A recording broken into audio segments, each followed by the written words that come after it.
I've gone, yes, to Timbuktu and back many times around the world, but just really, really proud, and I wear a hat now because for the last 6 years prior to this recent body of work, prior to COVID, I was out in the field every day. I mean, I was out in the farms, orchards, and vineyards of Southern Oregon, documenting the work of farm workers, and loving it, loving it. And in the process, one thing leads to another. And here's where I was concerned how they came to us to do the work that they do. So that a lot of the issues that I'm dealing with now started just from the reality of how we get our food and who picks it, who harvests it, and those conditions. And I love doing the work. And those panels are in the Medford Airport. There are 78 large wood panels, and they've been in the Portland Art Museum.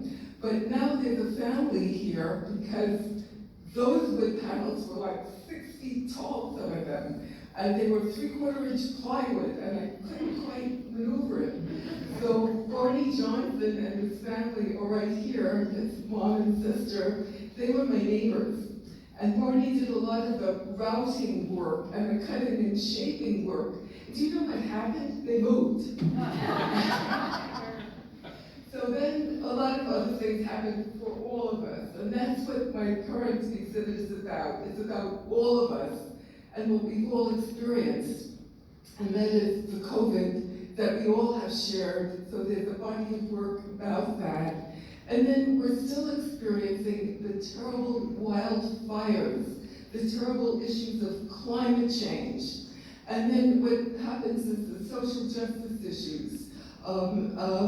You can't ignore them. And what happened during COVID is we're stuck home more than ever before, listening, I was, to the news. My sources mostly NPR and PBS. But it was very, very aware, and that affected the work that I did.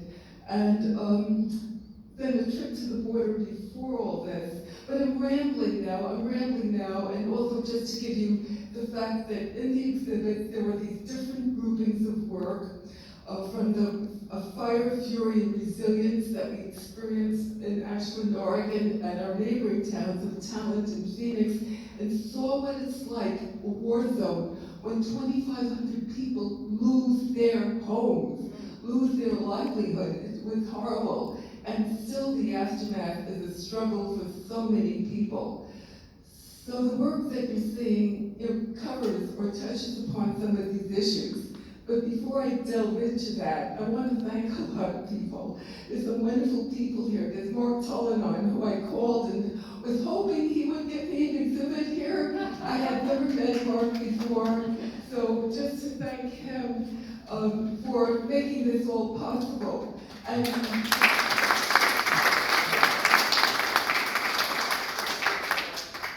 then prior to that, the exhibit had been at the Grants Pass Museum of Art.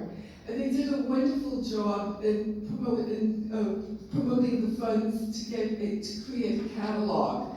So the catalog has been just a wonderful catalyst for some of the story behind the exhibit. And then Bruce Gunther, who was, my age gets revealed because in the 1960s when I came to teach, he was one of my first students. But that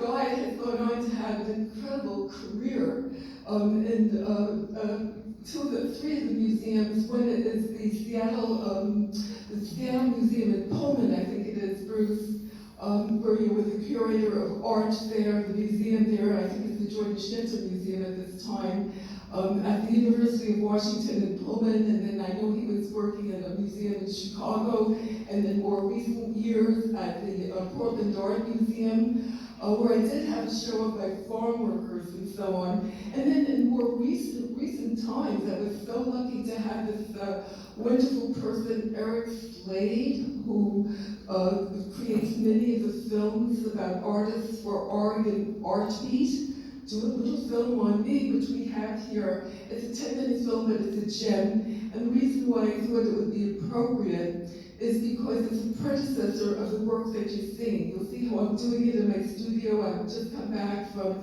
Arizona and New Mexico, where I've crossed the border, brought back sketches, and starting the series of the panels that you're going to see in there. So these are, and then, who else? It seems like I'm forgetting a lot of folks, but my daughter. Okay, why do I talk about my daughter? Because she was a pain in the neck as a teenager, no kidding.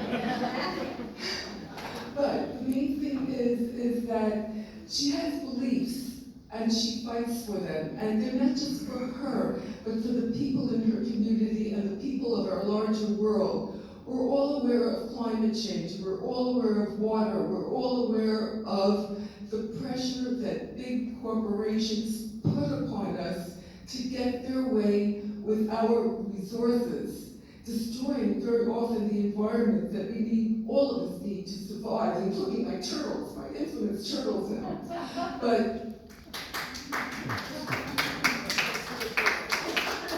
so she has been a water protector, and not being able to join her, what got me started on one of the panels that's inside in this exhibit is the fact that I couldn't go to North Dakota, South Dakota. I couldn't be there at the pipeline protest movement. But I did see in a magazine, it could have been Time magazine, a big pole that was there. And what was on this pole were signs, because 10,000 people from around the world came during those 2 years to join the protest movement against the pipeline project continuing. And that gave me the idea of totems, of creating a series of images, and that's what you're seeing inside, are these tall totem shapes, because there are sort of the truth keepers of what our eyes see, our experiences are. We have to remember and not forget, and be there as witnesses, and then do more, as much as we can within the realm of our own lives. So that's a tiny bit of the background of how we got fire, fury, resilience, totems, totem witnesses, and then the turtles. And the turtles came because it seemed like suddenly the COVID had diminished, and we were going to have a chance to dream again, to think about, our lives in different ways, to connect, to have coffee, to get out with friends, to have parties, to travel.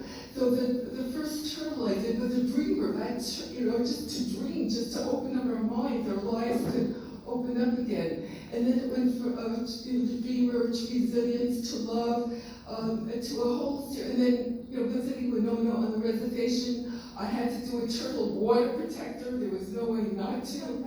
And I had to do a turtle that cares about heirloom seeds, because that's important for our future, all of our futures, and so on. So that turtle series is growing at home in my studio. I have many more. But that's kind of the story of the background that I could share with you at the moment. And I think maybe now we could see the film that